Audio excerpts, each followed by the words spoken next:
We're here on the roof of the Great Hall of Jesus College and down overlooking Pump Court, where since the beginning of January, Cotswold Archaeology and the Cambridge Archaeological Unit have together been excavating what is proving to be an absolutely extraordinary site.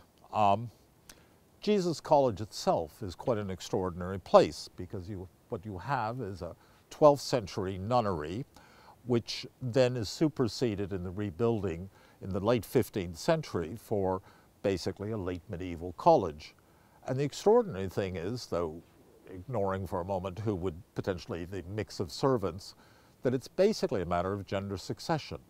An all-female community, which would at the time be superseded by an all-male community. And that's really, it's very difficult to think of how many situations that would happen in.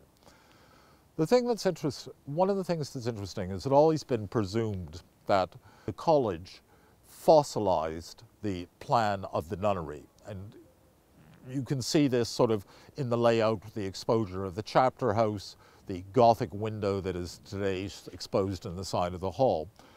What's proving tremendous in terms of this excavation is the complexity of the buildings we're picking up.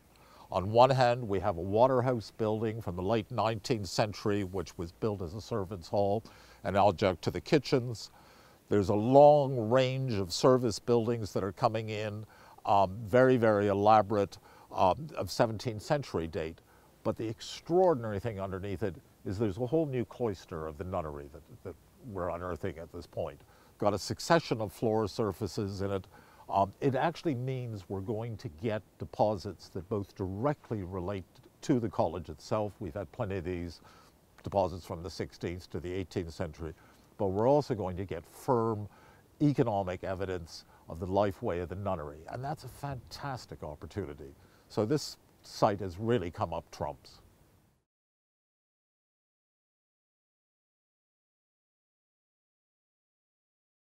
Okay, so here we have a building that we believe the earliest phase dates to the late 17th century, but we can see that actually in subsequent periods it's been rebuilt, there's been cellars added to it, new storage rooms, so it's a real complex story, multiple phases.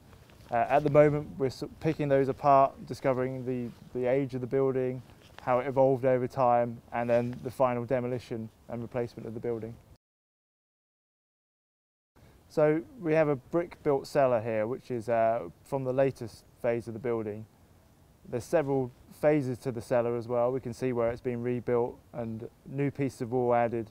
The cellar is constructed out of brick, but there are earlier pieces of stonework which have been taken from the nunnery and reused in the fabric of the wall.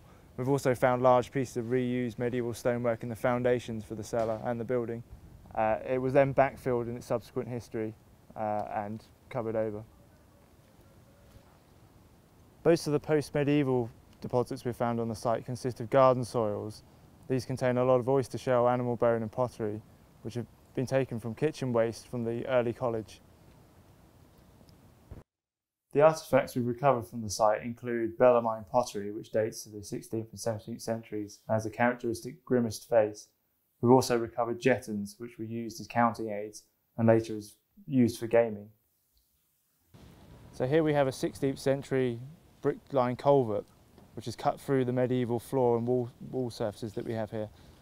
The stones used to cap the culvert have been taken from the nunnery.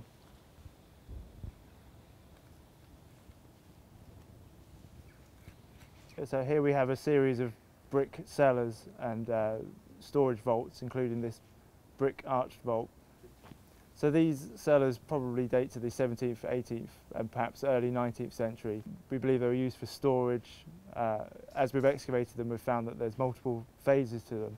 So earlier cellars have been bricked up and later ones have been built out of the remains of the earlier ones before they themselves have been filled in. Here we have a large medieval wall.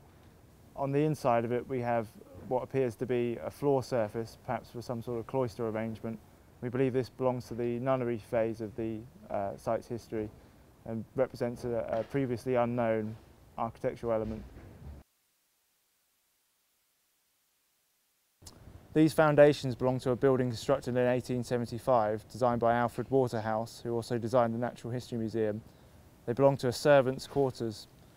and these were demolished in the mid-20th century. During the excavation of the site, we encountered several post-medieval wells, including this one, which we believe is 17th or 18th century. One of these wells, we believe, also gives the name to the pump court itself and would have had a pump associated with it.